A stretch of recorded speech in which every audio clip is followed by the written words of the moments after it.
도내 대부분의 군 지역엔 산부인과가 없거나 분만 시설을 갖추지 못하고 있습니다. 신생아가 줄고 있기 때문인데 출산을 하고 싶어도 못하는 악순환이 결국 인구 감소를 부추기고 있습니다.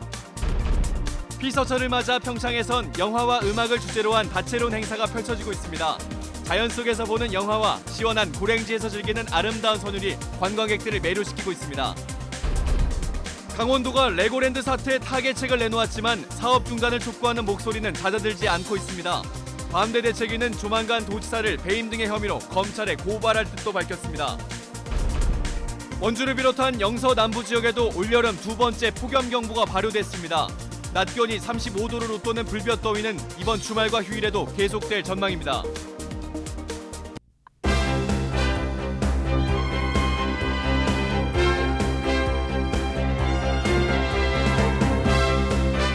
안녕하십니까. 뉴스데스크 원주입니다. 오늘 오후 1시를 기해 원주 횡성 영월에 폭염경보가 발효됐습니다. 낮 최고 기온은 원주와 횡성이 33도, 영월, 평창은 34도로 어제보다 2도가량 높았습니다. 불볕더위 속에 온열 환자도 발생했습니다. 오늘 오후 1시 10분쯤 횡성을 지나던 국토대장정 참가자 18살 조모 양이 휴식 중에 열사병으로 쓰러져 병원으로 옮겨졌습니다. 다행히 조 양의 생명에는 지장이 없는 것으로 알려졌습니다. 질병관리본부는 폭염 속에 온열 질환자가 발생할 수 있어 낮 시간에는 야외 활동을 자제하고 물이나 이온 음료를 자주 마실 것을 권장했습니다. 강원 도내 인구가 계속 감소세에 있다는 보도를 해드렸는데요. 시 지역보다도 군 지역은 출산시설과 영유아를 위한 의료시설이 없어서 더더욱 지역 소멸 위기에 처해 있다는 우려가 나옵니다. 황구선 기자입니다. 최근 5년 사이 출생 인구 30%가 줄어든 영월군. 사망자 수는 늘고 전입 인구도 적어 지난해 인구 4만 명 선이 무너졌습니다.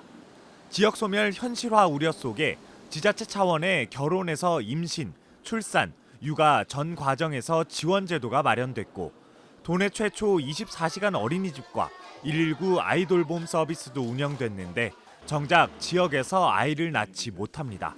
분만 시설이 없기 때문입니다.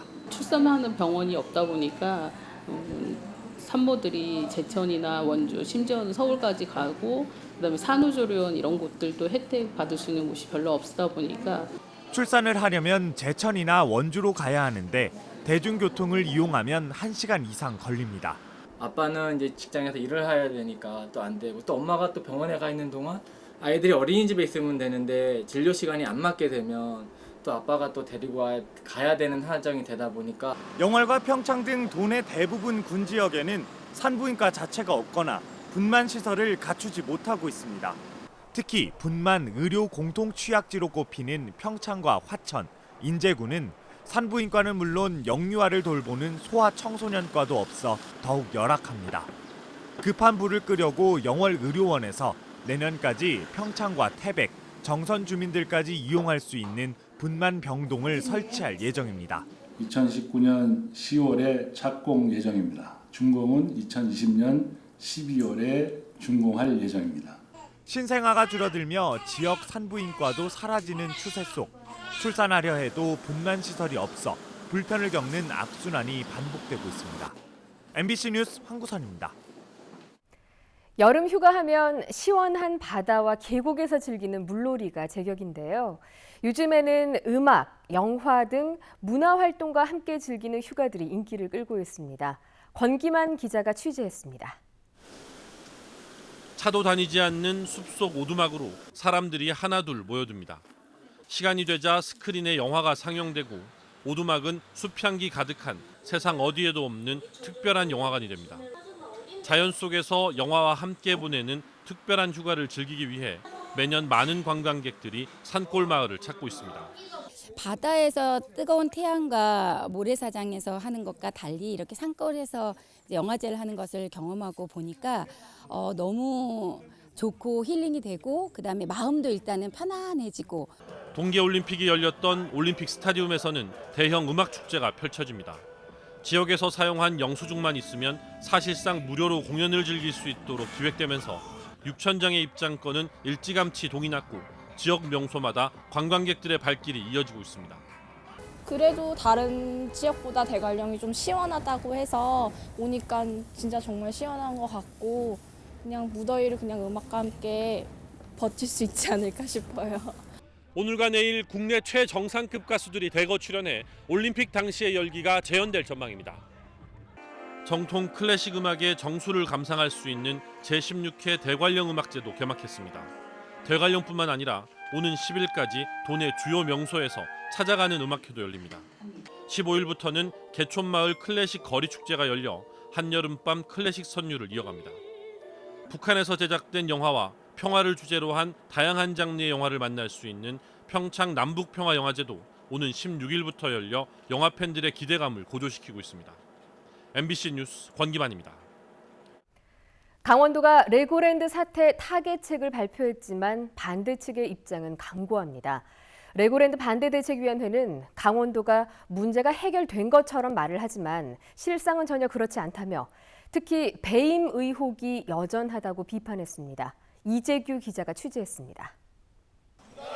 레고랜드 사업 중단을 촉구하는 범시민 대책위가 강원도청 단식 농성장 앞에 섰습니다. 이들은 레고랜드 공사와 관련된 불공정 계약을 파기하고 혈세 낭비 책임자를 즉각 파면하라고 요구했습니다. 아직도 정신 못 차리는 강원도 집행부, 더 이상 기대할 것이 없다. 강원도 강원중도개발공사가 STX 건설과 했다는 재합의 결과에도 의문을 내놓았습니다. 450억 원 상당의 기반시설과 복토공사 사업을 STX에 준다는 발상 자체가 불법과 탈법, 초특혜적인 구상이라고 비판했습니다. 강원중도개발공사가 특수 목적 법인이기는 하지만 중도개발공사의 최대 주주가 강원도고 개발 부지 역시 강원도 땅인데 STX 건설의 불법적인 약속을 남발했다는 겁니다. 중도개발공사 강원도가 최대 주주로 있고 공공개발 사업이기 때문에 분명히 이거는 개인 간의 거래로 볼 수 없다. 그래서 지방계약법에 분명히 위반 소지가 있다고 보고 있습니다. 멀린사로부터 1,800억 원 투자 확약서를 받았다며 면피를 시도하고 있지만 600억 원 투자 송금을 위한 구실에 불과하다고도 꼬집었습니다. 지난해 12월 MDA 체결 뒤 3월 착공, 6월 착공 장담을 했지만 모두 거짓말이 돼버렸고 전 중도개발공사 사장까지 그만두는 초유의 사태가 왜 발생했느냐는 겁니다. 레고랜드 중단 대책위는 내일부터 시민소송단을 모집해 도지사와 경제부지사, 중도개발공사 전 사장을 배임 등 혐의로 검찰에 고발할 계획입니다. 레고랜드 사업 중단을 요구하며 단식 농성을 시작한 지 오늘로 11일째입니다. 사업 추진과 중단 목소리 간 간극은 여전히 좁혀지지 않고 있습니다. MBC 뉴스 이재규입니다.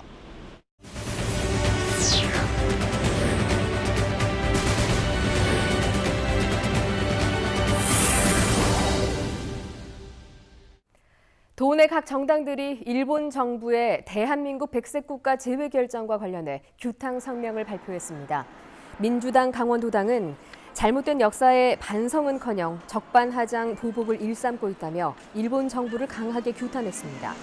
정의당 강원도당도 정부는 한일 군사정보보호협정을 파기하고 한일 안보협력 전반을 재검토하는 등 보다 단호하면서도 정밀한 대응을 해야 할 것이라고 주장했습니다.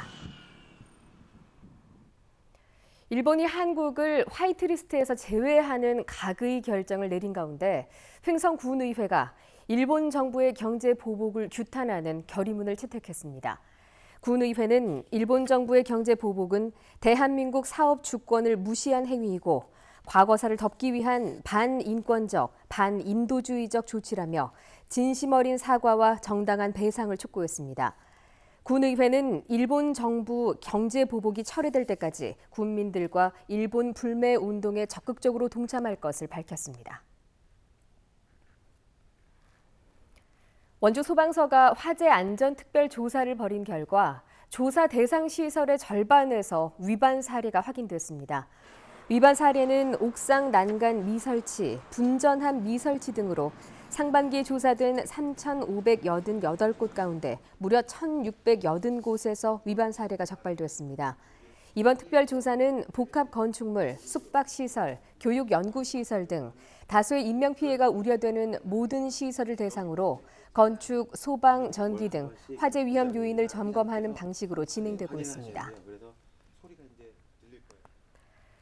오늘 새벽 1시쯤 원주시 무실동의 한 아파트 6층에서 불이 나서 10분 만에 꺼졌습니다. 다행히 인명피해는 없었지만 현관 전실이 그을렸고 가재도구의 일부가 소실되는 등 약 10제곱미터 면적이 불에 탔고 70여만 원의 재산 피해가 났습니다. 소방당국은 담배꽁초 투기로 인한 화재로 보고 정확한 사고의 원인을 조사하고 있습니다. 오늘 오전 11시쯤 횡성군 횡성읍 경찰서 앞 회전 교차로에서 SUV 차량이 먼저 교차로에 진입해 있던 승용차를 들이받았습니다. 이 사고의 충격으로 승용차가 옆으로 넘어지면서 운전자 72살 허모 씨 등 2명이 차량에 갇혔지만 길을 지나던 시민들이 힘을 모아 신속하게 구조했고 출동한 구급대에 의해서 병원으로 옮겨졌습니다. 경찰은 정확한 사고의 경위를 조사하고 있습니다. 다음 달에 열리는 2019 원주 다이나믹 댄싱 카니발에 올해도 300명의 자원봉사자가 함께합니다. 원주 문화재단은 지난 5월부터 7월 말까지 자원봉사자를 공개적으로 모집하고 면접을 통해서 300명을 선발했다고 밝혔습니다. 이들은 발대식과 교육 후 댄싱 카니발 행사 기간 동안 통역과 무대, 안전 관리 등의 역할을 맡게 됩니다. 올해는 학생과 군인, 직장인과 소방관 등 참가자 구성이 다양해졌으며 축제 개막식에서 깜짝 퍼포먼스도 선보일 예정입니다. 무더위 속에 면역력이 떨어지는 여름철 대상포진에 걸리지 않도록 주의가 필요합니다. 건강보험공단에 따르면 지난 한 해 전국의 대상포진 환자 72만 5천여 명 가운데 월별로는 7, 8월 여름철 환자가 18만여 명으로 전체 25%로 가장 많았습니다. 대상포진에 잘 걸리는 연령대는 50대로 환자 비율 중 24.5%였고 60대가 21%, 20, 30대 젊은 층은 18%였습니다. 최근 5년 동안 스트레스나 과로 등에 의한 면역력 감소로 대상포진 환자는 한 해 평균 3%씩 늘었습니다. 뉴스데스크 원주를 마칩니다. 고맙습니다.